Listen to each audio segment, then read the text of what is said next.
going on, guys? It's Ghiman Mckinney, your boy, back with another great video for you guys today. Be sure to like the video if you're rocking with me and enjoy my content. Subscribe to my channel if you are new. Do post a ton of great sports videos like this weekly and almost every single day if I can. Obviously, the NBA awards are coming right up, okay? Tomorrow, I believe so. I'm going to just give you guys who, in my opinion, should win each major NBA award. This is my opinion. This is not me predicting who the voters will vote for, okay? This is who I would personally vote for if I was given my vote, who would give my vote. So, getting right off the bat, let's start off with MVP. Now, I made a video titled James Harden should win MVP about 2 or 3 months ago or something like that, and I'm sticking with it, okay? I'm sorry, guys. You know, I understand that people are going to say, oh, Giannis deserves MVP. He's the best record in the league, man. And look, I understand that. Look, I like Giannis. It's not a hate video, to be honest, but Giannis does not deserve to get MVP. James Harden, clearly, it's not even close, is the MVP, and I'll tell you why. Okay, so James Harden, you know, offensively it's not even close. Okay, James Harden trounces Giannis offensively. Okay, he averaged 32 points per game this year. That's the seventh best points per game average of all time. Okay, the most in over 20 years. Okay, all right, and then if you look deeper into it, Harden is more valuable to his team than Giannis is. He just is. If you want to say, oh, it goes to the best player. Well, James Harden's a better player than Giannis Antetokounmpo. Let's not get this twisted, okay? Listen, Giannis can be defended. You can't really defend James Harden. James Harden, while he does not necessarily always hit his clutch shots, okay, he's a better player than Giannis. He just is, okay?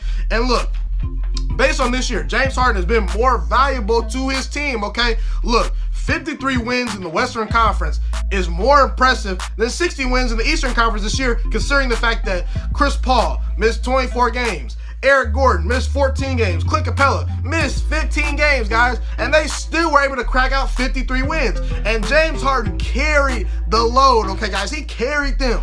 The Houston Rockets, based on that, would not have made the playoffs if James Harden was not playing for them this year. They wouldn't have made the playoffs, considering the fact that Chris Paul went down, considering the fact that Clint Capella went down for those amount of games, and considering the fact that Eric Gordon went down for those amount of games. Those are 3 of their 4 most important players, not named James Harden. And James Harden absolutely carried them, okay, in the tight Western Conference. I understand people are going to say Giannis defensively is dominating. He led the Bucks to the best record in basketball. I want to ask you guys this, okay? Do you think the Rockets would crack 60 wins if they had all those players playing the whole season? Because I personally think they would. They won 53 games with CP3 missing 24 games, with Eric Gordon missing 15 games, with Clint Capella missing 15 games, okay? So there's no indication that you could say that, hey, they wouldn't get to 60 wins too. They might have had the best record in basketball if all those players played. James Harden held it down. He's the MVP this year. Most improved player. Gotta go with Pascal Siakam. Okay, I understand people want to say D'Angelo Russell deserves consideration. I understand that. I consider D'Angelo Russell, but Pascal Siakam improved his points per game by 9.6 points per game. That's a pretty big improvement. That's almost 10 points per game more than the average last year. He also improved his field goal percentage by 4.1%. That's even more than D'Angelo Russell increased his field goal percentage. He increased his three-point percentage by over, I think 13 field goal percentage points. Okay, that's key. Okay, look, Pascal Siakam was averaging around 7 points per game last year. The guy almost averaged 17 this year, okay? He was clearly the second best option on that Toronto Raptors team. He's a big reason why they won the NBA championship this year. I think you have to give Pascal Siakam the most improved player in the world. Honestly, I think that if you give it to D'Angelo Russell, it's a little bit disrespectful, because I don't think D'Angelo Russell was really that bad of a player to begin with. But like I said, I gotta give it to Siakam, who improved his points per game by almost 10 points per game, improved his field goal percentage mightily, and also improved his three-point shooting percentage and rebounding. Okay.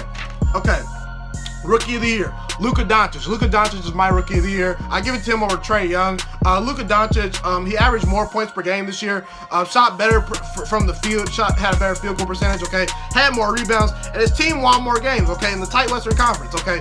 Now, I understand that Dallas might be a little bit better team than Atlanta, but in the Western Conference particularly, if you have more wins than a particular opponent, I got to take that into account. I think Luka Doncic has been more consistent this year. I think he's overall just been more consistent. Like I said, Trae Young definitely inserted himself into the conversation by his play in the second half of the season after the All-Star break. I understand DeAndre Ayton is having a pretty solid season. Jaren Jackson Jr. is having a pretty solid season. But Luka Doncic has been the Dallas Mavericks' go-to scorer all year. He's been the most consistent. He's been the best rookie player this year when you combine all the things that I just mentioned. Okay, Coach of the Year.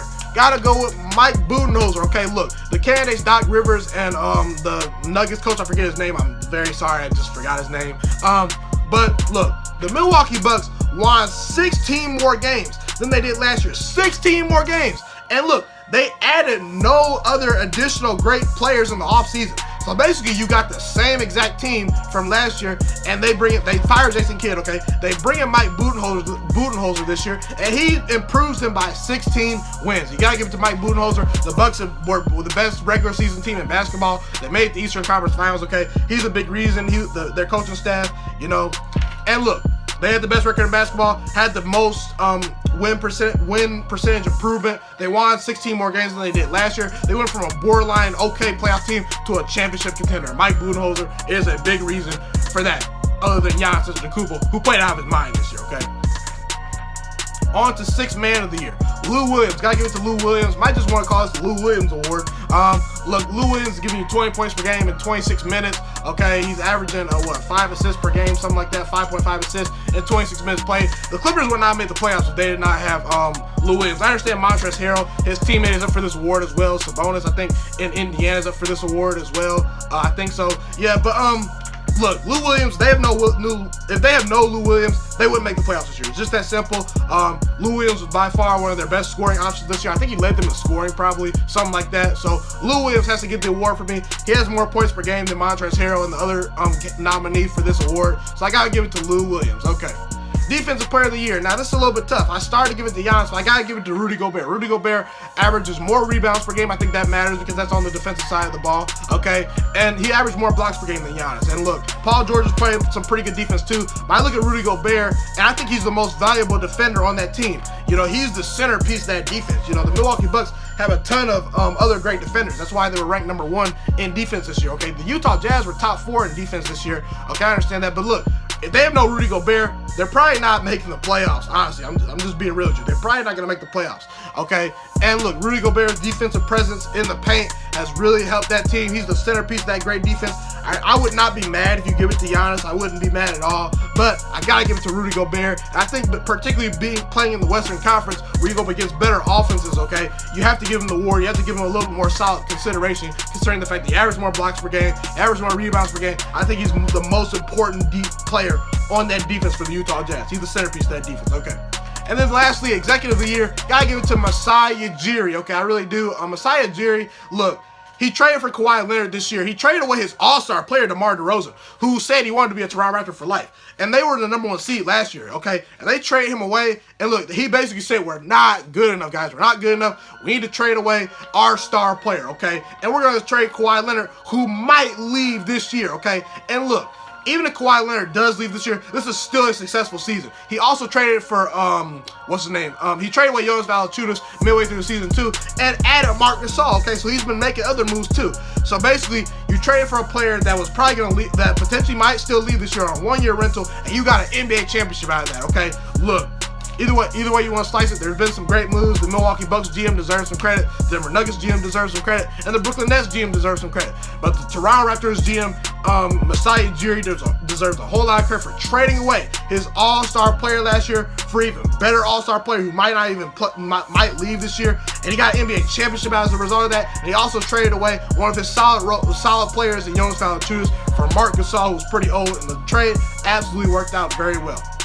That's a wrap for the video. Be sure to like the video if you like the content and you're rocking with this video. Subscribe to me if you are new. Do post a ton of great NBA, NFL, college football, college basketball, MLB videos, baseball videos, all that good stuff. There's going to be a lot of great things coming this summer, so be sure to just tune in. You don't want to miss this channel. This is the place to be this summer. I will be coming out with a lot of NFL content pretty soon once these awards get wrapped up. But hey, give me your comments and thoughts. Where do you agree with me? Where you disagree with me? Love to hear them. It's been your boy, Ghiman Mckinney, or you can just call me Juice, by the way.